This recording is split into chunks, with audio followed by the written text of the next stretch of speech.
I'm going to be solving the diet crisis in the country. Oh my God. I was so hardcore in my mind, like, I'm not going to eat a cookie until I am back to my fighting weight, and was so ingrained that it was like deprivation. Grew up in the 2000s, and the ideal body type for women was hunger strike chic. All right. Welcome back, and welcome into our new studio. Hi, Julie. Hi, Helen. What was your great idea for moving forward with the podcast and being more efficient? Tell everyone. That we were going to purchase fancy pantsy microphones and record at home so that we can do it every week and be consistent. And because before we were going to a studio, we'd record 3 episodes at a time, 2 episodes at a time, but we were very dependent on the studio. Yes. So I said, why don't we get nice microphones? And here we are with our nice microphones. And if they want us to sponsor them in one of our videos, we can give them a shout out. But we'll give a free shout out right now. It's Shure, Shure microphones, and we love them. Quality, chef's kiss. So ready to go. What's the topic for this week? Do tell. What's the thoughts? What's the thoughts on this? I think what's the thoughts on this new idea of a podcast that we're going to do more of a weekly update? So why don't you share that? And then I'll talk about how we got here with our topic for this week. Yeah. I think that now that this is going to be a weekly occurrence, we need to have some sort of fun segments, recurring segments that happen every week. So we always have stuff to share. And whether it's like updates on comedy or TikTok or whatever. Okay, good. So we can start with a little like weekly update. Yeah. Like a weekly debrief, little download. And I guess the reason we've chosen this topic for this week is because I was just experiencing something that became, I won't say it's an obsession, but something that's been on my mind, and a topic we probably should have addressed at some point, and we're doing it now.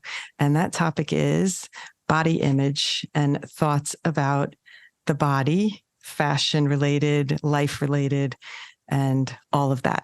So we're going to dive right in. We can talk about why this was prompted, which I'll do, since Elysha Lenkin, who is my very good friend and a personal stylist, as her profession, she's been a commercial stylist for many years. I've worked with her for ages, and so she had this idea. Let's do a collaborative live, and maybe we'll do a shopping thing. And I said, yeah, we'll do a shopping thing. And I need to find a dress for some upcoming weddings, so we can make that the topic. So we just picked this at a random as a topic for our collaboration. And when we went shopping, a lot of things were revealed. So that brought me to my current thoughts about it. And I thought it'd be perfect time to talk about this topic. So yay. All right, Julie, let's start with each of us growing up and in general body image thoughts, because we grew up in different eras and there was different views on it. So why don't you start by sharing your view, and then I will share mine. Okay. Well, I have jokes about this. Okay. You do? No, just because in my set, I say like, grew up in the 2000s, and the ideal body type for women was hunger strike chic. Because I think the 2000s ideal body was like as skinny as possible, like skin and bone. Right. And like, if you had any fat, it was just like a no-no. Mm-hmm. And it's funny because what period of my life I was in while the 2000s were happening was postpartum, having had children. And so here's this image that is very popular and trending, and you're growing up with it, but I'm also living through it at a very, I don't know, maybe impressionable time of my life where my body was changing. So yeah. And for me growing up, it was interesting because there was a lot of things I can say about this where I feel that culture was very different. So first off, food was not quite as much of a priority. There wasn't a lot about food and the enjoyment of food in general. It just wasn't. When we went out to play after school, it wasn't like, we barely were able to have a snack when we came in. We were not like, no, don't ruin your dinner. So there was no snacks laying around the house. There was no focus on food. And I remember going out to play as a teenager because we were outside a lot and just not even want to come home to eat. I mean, it was like very low priority. So I didn't grow up with any interest. I don't think I got interested in food until I was maybe in my 30s, to be honest. I mean, even in my 20s, it was like I was busy. We'd go out. It was party, go out drinking, and food was such a low priority. It was like, oh yeah, at the end of the night, let's grab a slice of pizza so we don't pass out. I mean, that was different. It was a different kind of life. It really was. So I think, and because of that, we were slimmer bodied because food wasn't a priority. And also we were so active as young teenagers. We were out and moving. We were not on computers. We were not doing social media. Not that I want to diss social media because, I love it, but we weren't doing those things. So it was a different time. And also, again, thin was in. It was always good to be thin. Why are you making a funny face? For those who I don't think computers are the reason people are like, I don't know, whatever. Never mind. I'm just going to say we live I have a much more sedentary life now because I'm always needing to be at my computer. Before I would have to go to meetings. Also what? Yeah. But you're also like older. So like, I don't know, young kids still go out and play. I don't know. Never mind. All right. Well, maybe no. I was just confused by that. I want this perspective because I think when I used to go out with my friends as a teen, we were bike riding to another town and our parents didn't know about it. I remember going with one of my friends and we're going to secretly bike like 4 towns over to a park. I mean, it was far. And as a matter of fact, I remember thinking, oh, my clothes are looser. I must have lost weight because we were biking to this ridiculous park really far away because we just wanted freedom. So freedom for us was go somewhere and get far away. And so that required a lot of movement. It really did. I don't know. It was a different time. It was a different time. I'm not saying that's the whole cause. I think that's just, I know. I've never heard you say that before. Well, I think all these things play into it because of the level of activity. And that's why Michelle Obama started those things about making teens move more, making children move more, because movement, it's the game, any type of things that we're learning in computers. And I love computers. And I love that Jonathan learned how to read and do math from computers. So I'm glad that they were there when you were growing up. But we didn't have that option when we were kids. We had to go somewhere to play. There was no computers to play. There was no sitting. There just wasn't. Okay. All right. Let's get on. Let's move on.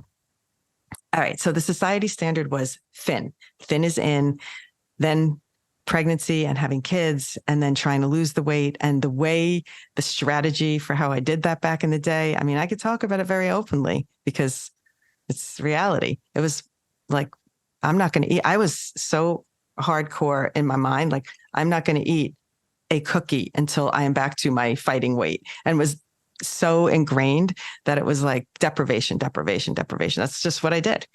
And so I don't know. That was, but of course, doing that immediately, you would lose weight.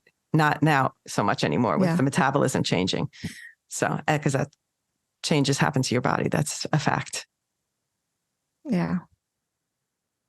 Do you have thoughts you want to chime in before I keep going? Because I have a lot more to say on this topic. Okay. I don't know. Finish your crusade. My crusade. Okay. So I'm just going to cut to present day just for a minute, because we'll skip back and say, okay, cancer, things change and all of that. But present day, I'm out shopping with Elysha, and I know that there's certain things that when I go shopping, I avoid certain things. There's certain styles I don't want to wear because I don't want to accentuate my pear-shaped body. And it's a fact. I have a pear-shaped body. I'm small framed on the top, wide hips, wide butt, the whole thing. And I don't like it. I don't care how much in fashion it is. I do not like it. So when we were shopping, I was battling this. Like, at least she wanted me to try on things that were like cinched in at the waist and flowed out. And I was like, ugh. I couldn't almost come out of a dressing room in these things because I was so programmed that this was not going to work for me. And I've been dressing for my body type in my own mind for years. So I know what's good and I know what's not. And she's like, but you need to embrace your curves. Like, what's the problem? Change your mindset. You've got to fix your mindset that this is okay, that this is your shape. And I honestly will tell you, I was struggling that day with her, and we had a good time, but I was not feeling it. in a lot of the things that I came out of the dressing room in. And it was a big struggle. And I think for her, when she, like fixing the mindset, not so easy. Not so easy. Yeah. You told me you'd rather lose the weight than fix your mindset. I think she asked me this question, credit to Elysha again. So if this is bothering you so much, like what's easier for you, to fix your mindset or fix the problem? And I said, you don't even want to know the answer to that, because I know I can't fix my mindset. I know it. And she said, well, do you think when you see other people that are, you know, your shape and they're wearing certain things, they don't look bad? I said, no, I have power to them. Great. I love it. I celebrate when other women do it. I just can't accept it for myself. What say you? What say you? Well, from my perspective, okay, I feel like I've changed my mindset. And I've been able to do that. And it took a lot of therapy. So personally think you could benefit from that, hearing this. But I've been able to change my mindset on my body image and the way I look at disordered eating in the past, the way I look at like over exercising, all the things I did when I was a teenager. Because for me, like growing up, you know, it was the era of 100-calorie snack packs and like you're not going to eat over 1,000 calories and like MyFitnessPal being toxic. So I grew up with like a lot of that, and I've had to undo a lot of that in my head so that I don't need to earn dessert. I don't need to earn my food. I don't need to like work out for 2 hours just so I can eat French fries. And then doing a lot of mindset changes to being like, I'm not supposed to fit the clothes are supposed to fit me. And that's great. It's great. Yeah. But I'm not saying that I never have a down. I would say like 80% of the time, I feel like I'm in a good mindset. And it's like 20% of the time, maybe not in a great mindset, because I still am very insecure about like my midsection. Like I've been able to drop so many like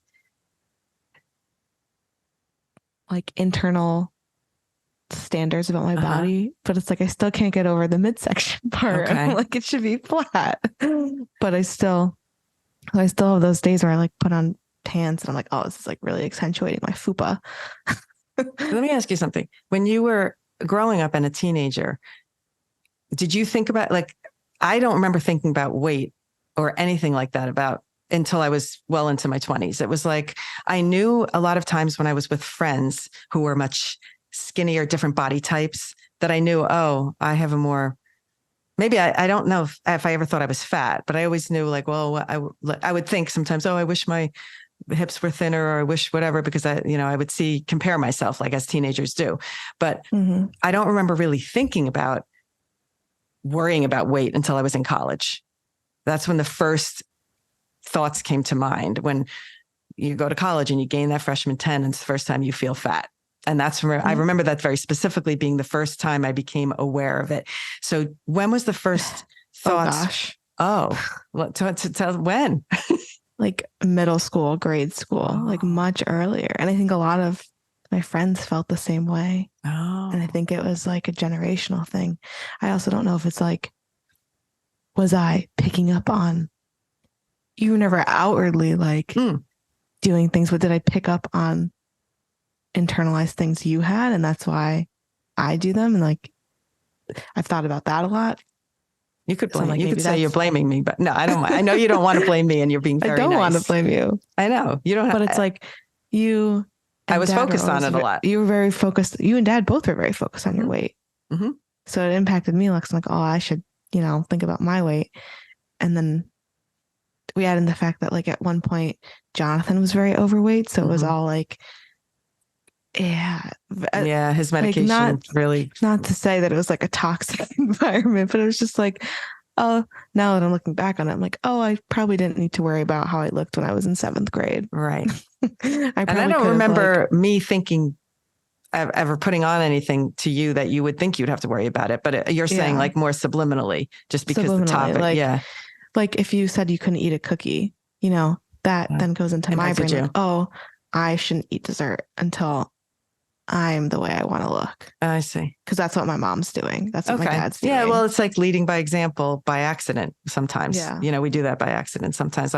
You want to hope that it's like more positive than negative, but I'm sure, you know, a lot of times for me, easy ways to lose weight was always like skipping dinner. So that was a big thing. And I don't even know if you would be aware of that. A lot of times, because I come home from work late, you guys had already eaten anyway. But I'm sure that I was not, I was maybe vocal about it, but not so much on you, but more like about myself. It was never, I don't think it was ever on you.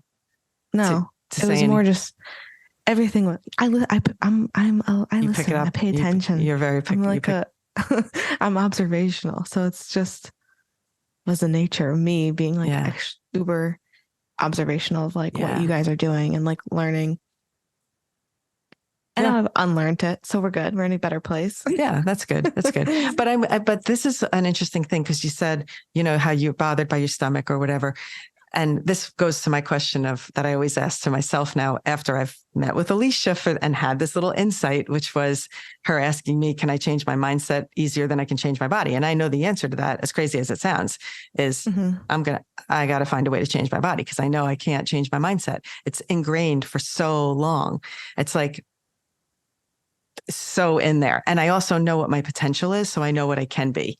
And that isn't a problem for me because when at brief time when we were in the suburbs, like right around when I was turning 50, I was in such fit shape of my life. And I remember thinking, you know what, that was not 30 years ago. That was a mere 10 years ago. So that's not unreasonable to think that I could be in a place that I feel better. So I guess where I net out after our shopping experience was taking a hard look at myself in the mirror. And I've been doing this now, which is crazy because now I keep I bought this dress and I'm just hesitant on, am I going to wear this dress? And we'll talk about it. Maybe I'll even show it here. We'll edit it in. But I was like, I don't know if I'm going to be able to wear this dress. It's like very slinky and it catches every part of your body. And I'm like, it goes in too much and out too much. And I'm like, there's no way, unless I have like a flowy thing over it, it's not happening.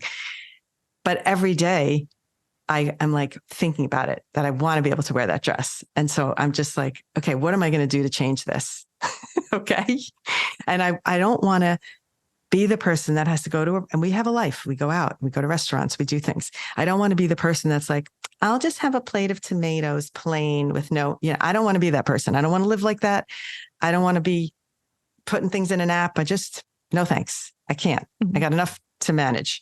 So I did have an epiphany after I met with Elysha that day. And I was like, what can I do that is doable in my life and my lifestyle and the way I want to live to actually address it and see if I can do something about it. So I came up with this plan, which is funny, but it's like, I'm calling it a laugh and a half because I'm laughing about it, but it's also the laugh and a half approach is going to be that I'm just going to think about what I would normally eat for breakfast or for lunch or for dinner and just think about it for a minute and say, what would I normally eat? And then just eat half of it.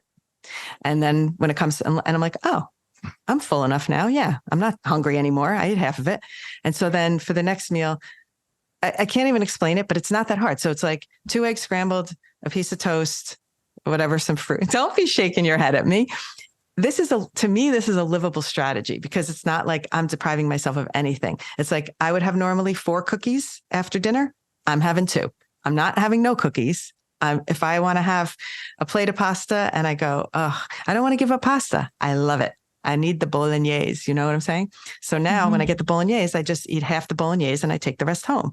So it's like, it's a mindset shift that is doable for me versus the mindset shift that is, I know, not doable for me, which is acceptance of something that I know can be better. And maybe it's this overachieving brain, or that has to be, I can be better. I know I can do it. If I put my mind to something, I'm relentless, and all of those things that are in my personality, which I can't deny. And so this to me seems like a plan that I can manage. And now this is a funny story on just one more tangent. So I've been sending Elysha these little videos whenever I like see something about, so I got boots to go with the dress. And then I was like, I'm going to show her what the boots look like with the dress. So I make a little video, I go, here's the boots. I love the boots. And I back up from the camera and I go, okay, I still hate the dress. I still hate my body. And I like make some jokes to her and I send her videos and we just have some laughs about it. But what's helping me for the first time is really looking at myself on video in full form and saying, I see what I don't like. And if I don't like it, I got to fix it.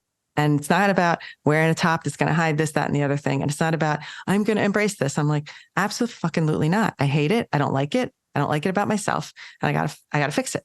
So that's just how I feel at this moment. Okay. And I know you could say, go get therapy, Helen, and fix it. Right? I mean, Is that what you want to say? I think it might be helpful for more than just the body image issue. Maybe, you know, the whole trauma of the past year. I don't know. Just I don't know. Maybe there's that. I don't know if I love the, I'm just going to cut everything in half. Really? Mentality. I thought you'd like that strategy. It's no deprivation. You see, I went out to dinner with Catherine last night. Literally, I know that restaurants don't always like when you do this. So I typically order my own thing and then take half home. But because I was with her and we were going to a show, we were both like, we don't want to be so full and then we can't carry this food into a show. So we said, and she was game for, she's like, oh yeah, let's just have a little, we'll eat light. So we shared a salad, we shared a pasta, and we shared a dessert. We didn't deprive ourselves of any of the things that we love. And I know the restaurant could have been like, oh, please order 2 things because it's a restaurant and they don't want you to share, which is fine. And I am not about, it's not about being the penny pinching woman that doesn't want to pay for my own meal. When I go out with Dad, we order, he orders, I take half home. That's the plan. But it was very not deprivational. I just want your thoughts. I want your thoughts on this strategy though. Come on. I know, because you're making a face. You got to tell me what you really think. I just think it's like not a good one. I think really pulling too much. It's too inspired by the deprivation state. It's too, but it's not. I am a big proponent of like eating, like intuitive eating and eating enough until you feel full and stopping when you're full and eating when you're hungry and stopping when you're full. It doesn't necessarily mean like every time you're going to eat 3 bowls of pasta, but like listening to your body. Right. But sometimes listening to your body is your body doesn't tell you quick enough how full you are. And then you're over full. You've never had that. Tell me you haven't had that happen. Because I've had that happen when I eat fast, but I think that's another thing is like trying to eat slower. And then like, I don't know. It has too many flares of disorderedness. Really? That I don't love it. Yeah. Okay. I don't need you to love it. I just thought I was kind of excited to tell you about it because I thought you would say, oh, I like this. There's nothing off the table. I mean, I have had too many years of we're not eating carbs because that was a phase. We're going to do Atkins because that was a phase. We're going to do Weight Watchers. We're going to count calories. We're going to put the things in that. So much of that. And I was like, I want to deny all of it because I do agree that that's like so damaging. And maybe that's why how I got here in the first place. But I thought, man, I was like, man, this is going to be, I'm going to be solving the diet crisis in the country. Oh my God. You're going to be hungry. No, that's the thing. I think that before didn't have to eat that much. Okay. But listen. also like, okay, hold on. You don't have to eat. Okay. Here's the thing. Okay. If you say you're going to eat half of everything, eating half of a salad, like a salad is a theoretically like good meal. Why would you only eat half of it if you're getting all this nutrients and nourishment from it? Like why cut it in half? Because you're like half of the salad. I can understand it for like a pasta perspective, but at the same time, it's all like nourishing food.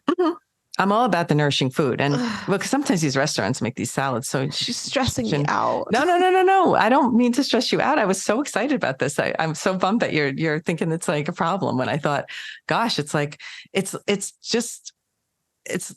think we are onto something the same, which is eating till you're satisfied. And I'm going to add in one more thing that you don't have to deal with yet. Okay. In fairness, the metabolism of a 60-year-old is very different than a metabolism of a 30 and a 20-year-old. It is. This is facts. You can look it up. Go Google. I know. I would also say that I mhm. have a lot of stomach issues right now, and I'm going to the doctor to figure out what's wrong, where there's like, I am having weight issues that are totally irrelevant to like the level of activity or fitness or the food I'm eating. It's purely like a medical reason that like my stomach isn't like absorbing the nutrients from food, and like it's causing me to be really inflamed. It's causing me to be really bloated because nothing is being absorbed. But if I looked at that as like, oh, I'm gaining weight, when really it's like, if I like stopped eating, like I would still have the same problems. I think we are talking about two very different things in that respect. Okay. For sure. For sure. But no, I don't, this is not meant to stress you out. Oh my God, this is supposed to be the opposite. So, because I thought I actually feel calm from it. So whatever it's doing to me, it's giving me a sense of peace, because I don't feel that I'm in a state of dieting or depriving or any of those things anymore. I just like, oh, if I'm going to get up right now and have a snack after I'm done here, what would I just think for a second, what was I going to have? And I just have half of it and see if I'm good, if I'm full. If I was still starving after it, I'd be like, all right, well, that was dumb. I didn't eat enough. But typically if I just eat that half and then I wait a few minutes, I'm like, I'm good now. And I'm full enough, because maybe I'm a fast eater. You know that we as policies in general, we inhale our food. It's a problem when we're with other people. We're always done first. So part of it maybe is just the fact that I've always eaten too fast. So therefore I've always eaten too much. That's a possibility.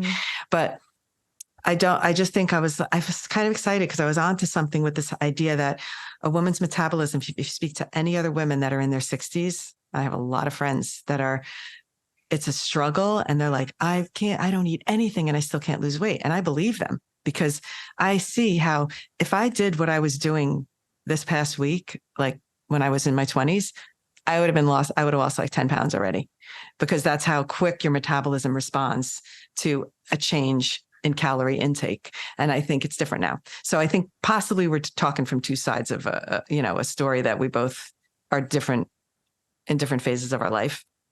I think that's factual. It's always going to be the case with me and you. We're 35 years apart. So I wanted to ask you this question, which is, because you see yourself on video a lot more now, especially with comedy, right? You see, you're getting like full body on stage shots. So talk to me about how has it affected you at all? Because I don't look at myself in full form on video. I don't perform. I mean, when I do my videos for social media, I'm close up. So it's like here up. Occasionally I do an outfit change. It's a little bit of a reality check, but usually I'm doing a transition. It's very it's very forgiving.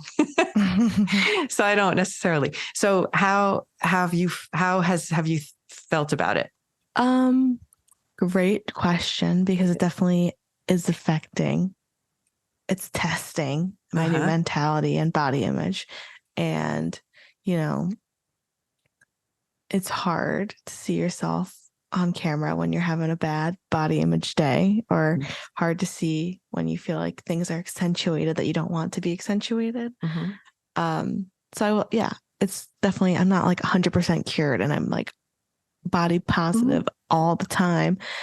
No, it sucks. But I see a video of me like I love everything about the video except the way I look. And I get mad when you really have that feeling. Yeah. It's really frustrating. I'll say that it happens more than I'd like for it to happen. And I think part of it is just what I've been telling myself is like, one, was I funny? Like, yes. I did what I was there to do. No, I'm not a model. You're not walking the runway. You're not walking the runway. That's a really good point. And Steven always reminds me that. He's like, were you funny? Did you have fun? I'm like, yeah. He's like, no, it doesn't matter. I'm like, true. Thank you for that. It's a very good point. Yeah. So it's kind of just like letting go of that. I think there was one show where I really didn't like the way I looked, and it was also the lighting. That's also the other thing with being on stage and being on camera. Lighting and angles is literally everything. True. So Even the very thinnest people cannot look like what they really look like. So I try and remember that as well, that it's just like, oh, if this was at a better angle, I would be a lot happier. And, you know, I can't get that angle today, unfortunately, but okay. So my problem is that I really like my uniform, my stand-up comedy uniform. I want it to be like high-waisted jeans, like straight leg jeans and a graphic t-shirt, maybe like an overshirt of some sort. But I really like the high-waisted jeans with the crop top look. And because I think it accentuates my body type really well. The only problem is if you catch me on a bad angle, then it really highlights my midsection, which I hate. Okay. So it's been like a hard challenge of like, how do I make, because that's what I want to do. I want to be able to do a show and just like not have to think about what I'm wearing. My God. That's exactly what I was going to say about when I go shopping. Yeah. I want to be able to go shopping and not think, I can't do that because it's going to do this and I can't do that. I want to be able to try on whatever the F I want to try on and not have to feel like I'm hiding something. It's a little different than what I was saying. I'm more meant like, I agree with that. But my thing was that when I'm getting ready for a show, I get really anxious about the show prep. And one thing that if I can make it so there's one less thing that I don't have to think about to stress me out, the better. That's why I want to have like a uniform. It's just that my uniform sometimes doesn't like highlight my body the way I want to, depending on the lighting. But it's all dependent on the lighting. So that's kind of also what I've had to tell myself, because I'll wear one outfit and think I look fucking fire in this photo. And then I see someone else's angle photo lighting of it. And I'm like, oh, that's what I actually look like. So it's all lighting and angles. It's so annoying, it is lighting and angles. It's really a bummer. And I've seen it with even the slimmest people. It's absolute fact, especially doing what I do for a living. Like when I work with, dentists and we're doing interviews and they're always asking like, can you find my flattering angle? I said, I got you. Like, I understand, because even the slimmest person can look very different depending on the angle. So it doesn't even have to do with that. I guess my thing is not as concerning about being on camera as yours would be, because you're having your shows taped. And my thing is more about when I want to choose things to wear. So putting myself on camera is helping me see things, but I'm not dressing. I'm not concerned about dressing for a camera. I know that makes no sense since I'm on camera so much, but I'm not. When I dress for camera, I think about my top half, because this is what I'm doing. Isn't this cute? I got this from Nuuly. It's one of my Nuuly rentals. It's got a little sunflower. I love it. But I love to have my options so open that I don't want to have to. And because Alysha's always dressed for your body type and, all of those things. And I love it. And I'd still dress for my body type, no matter if I was at like a goal weight, whatever that is, or not. But I don't want to have to think about, I want to go shopping freely and not feel like I'm going in there and it's like, oh, I can't try that on because I know that's not going to look good. I just don't want to have those thoughts anymore. Yeah. And I think that's the mindset I'd like to fix. Yeah.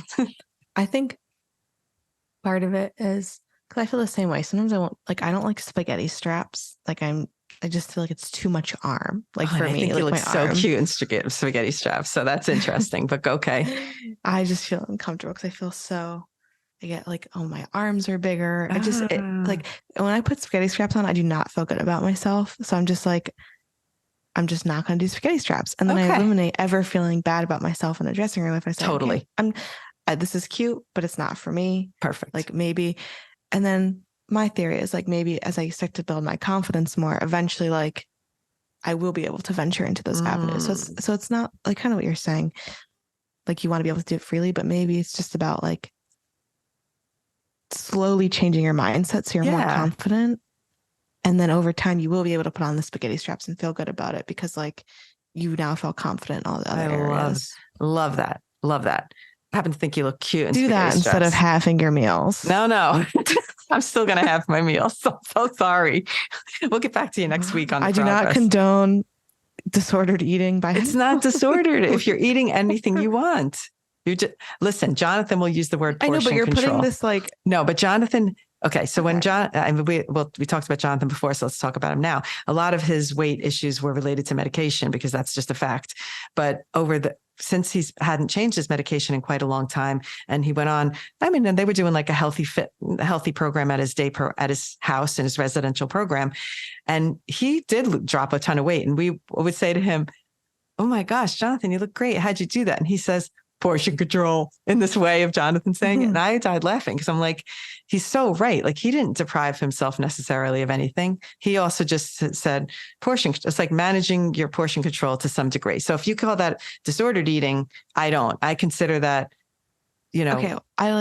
I think portion control is fine, but if you're just going to say blatantly, I'm going to half all my meals, like that's okay. Well, that's portion control. That's a way for me to process the portion control. But okay.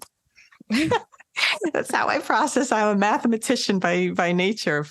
I don't know. I was good at math in school. So you're a more creative person. So you have more of a free flowing brain. Mine is like, I used to think I wasn't so like black and white about things, but now I realize like I need a plan. Just like when I was learning Spanish, I needed a plan. I needed a textbook. I can't just like I just get too out there. So I need something tangible to grab onto, I guess, that doesn't feel like depriving. All right. I want to touch on one topic that we skipped over, but with the whole thing with chemo body and chemo and having health issues and all of that. So briefly, I got to say, when I first was losing my eyesight and having the issues, and I was put on the steroids, and my God, did that wreak havoc. But I can remember the craziness because I wasn't able to see. But when I first started to get my eyesight back, I had lost like 20 pounds at that time.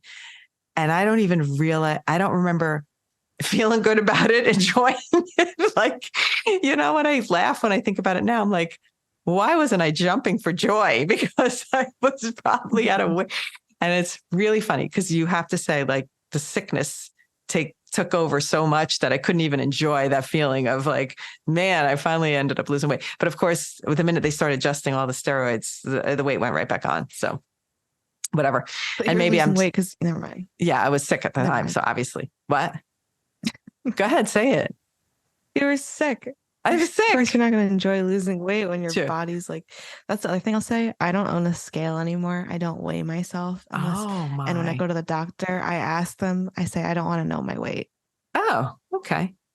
That's interesting. I don't think I could live that way. I just like ask them. I was like, please don't like tell me. Like I don't want to see it if that's okay. And they're always like, yeah, that's fine. Oh, very good. All right, that's a good. So, I mean, that's a very interesting strategy because one of the things Betty White said before, and she was like, as you know, she was of character, right? But I remember one time in an interview, her saying that she weighed herself every day. She was one of those people. She weighed herself every day, and she's like, if I go up a pound, I just make one small change the next day. And then it never turns into 10 pounds. And I was like, wow, that's but that's also cultural, age, generational. Think about it. She's just 90. So she grew up in a time where your waist had to be, I wish people could see it, like this big. She grew up at that time, period. So it was way more important for women to fit in those little tiny dresses and things. Luckily we didn't have that, and it has evolved. And so we could be in our own body types freely to some degree when our mind allows. Yeah. We're learning a lot today, Jewel. I don't know. Okay. I don't think we need to solve anything today. No, I don't think we need to solve anything. I think what we should kind of leave on the table here is Helen needs therapy. No. Hey, that's mean. I'm not saying it in a bad way. I'm just saying you could benefit. Everyone in our family could benefit from a therapy session or two. You're probably right. You're probably right about that. From personal experience, we could all benefit from it. I think everyone in the world should go to therapy at least once or twice. And Tommy did say one time that, how much we work on ourselves physically and fitness and all of this, and how come we don't spend more time as a society working on our mental health as much as our physical health. That was pretty insightful of him at the time. So I agree. If I was going to therapy, I think probably weight would be low on the list of things I'd have to address. But body image. But still an important. I also, I think I started like fixing my mental health towards my body because I read a book that I'm forgetting the name of. Oh. And it was like, one of the stats was like women spend like X amount of their mental energy, like thinking about their weight. Like think about if they didn't think about their weight, what they could accomplish. And that really hit me. I was like, yeah, why am I spending all of this time in my day worrying about what I look like? So when that was like this is so true. Hopefully it's a breakthrough for you. It's a breakthrough, but it was interesting. Remember when the Roman Empire trend was hitting so hard and it was like men think about the Roman Empire more than we ever thought that they did. We had no idea. And we were trying to figure out the female version of the Roman Empire. And I made a video. My female version of the Roman Empire is that I think about losing weight every single day. I mean, I do. I don't think about it like, oh, I got to think about it now. Let me think about it. It comes into my mind every day when I'm getting dressed or when I'm doing something, whatever. It's just programmed and it's so deep in there. You're right. I would probably take the rest of my life in therapy to even fix it at this point. It's so ingrained. I don't do that anymore. It's so nice. Good. It's freeing. You should try it. Okay. I'll work on that while I'm working on my portion control in my way. And I'll come back to you in a week and we'll see how we're doing. You're going to be hungry. That's what you're going to be. I'm going to go eat something right now. Well, this was fun. I'm glad we talked about this topic because it's like a topic I sometimes think we look at as taboo. Like we don't want to talk about it. We don't talk about and I didn't want to actually talk about it because it means me taking a hard look at myself and what I don't like about myself and then admitting it here on a podcast to like whoever's listening. And it's scary and it's being vulnerable, but we did it. We started. All right. I think that's it for today. We did good. We tackled a lot of things. Yours truly. Yes. Helen and Julie. That was aggressive. Well, what do you want? All right. Thanks so much for listening. We had a great time as usual. We hope you enjoyed our new setup and we'll be moving forward just like this. As you know, that you can find us on her social media. I'm at The Mothership with a U and Julie is at Julie Polisi. And you can find us both hellosocialize.com, serving up our weekly newsletter with trend alerts and now the weekly question and answer Q&A. What were you going to say, Jewel? And if you have any questions for us, I would like to do another listener questions episode. So submit your questions to our Instagram at yourstruly.thepodcast on Instagram. Amazing.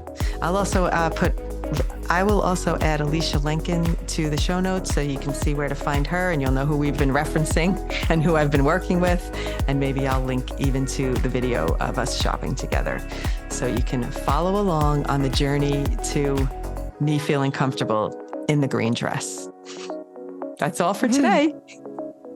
Have a good one. See you next week.